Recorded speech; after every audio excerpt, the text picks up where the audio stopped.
Renewables will save us. They're going to save us.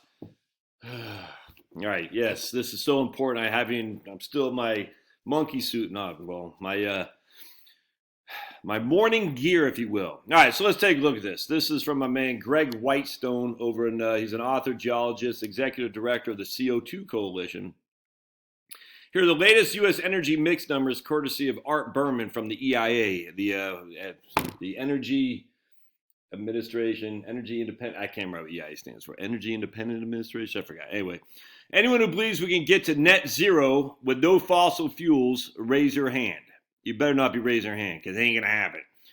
Wind 3%, solar 1%, and by the way, there's no climate crisis. Right on. So let's just take a gander at this. I have it saved a little bit better in a better quality, or let's see if I can still see. Oh man, I don't have.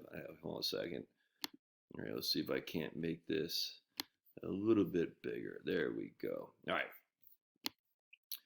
right, so this is 2010 to, what's that, 2020. Solar increased 1.3% in the energy consumption. That's energy consumption, not just electric. Energy, the whole enchilada. Wind increased 2.2% to 3%, but natural gas increased 8.4% to 34%. So over a third of our consumption is at natural gas. Thank you, George Mitchell. The good George Mitchell, not the bad George Mitchell. George Mitchell from Maine is the evil George Mitchell. The good George Mitchell is the guy who I think he gave a boatload of money like to Texas A&M or something like that. I don't know. But anyway. All right, so as you can see here, it's going to be tough. But you can see 2013, 12, 2010, I think, or 2009. I can't really see. But anyway, coal was 22%, and now coal is 10%, so a decline of 11.5%. Petroleum was 36%, now it's 35%, a decline of, 1.4%. But natural gas was 25%, now it's 34%, an increase of, 8.4%. Wind was 1%, now it's, wind is 3%, so that's an increase of 1%. Yeah, 300%. Oh my goodness, wind has increased by 300%. Still 3%.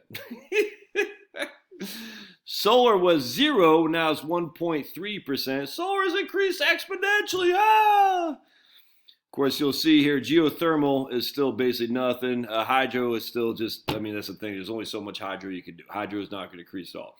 Nuclear, so here's the biomass is still 5%. So here you can see the EIA. Hydroelectric is 3%. Nuclear is still more than wind, solar, and hydroelectric combined.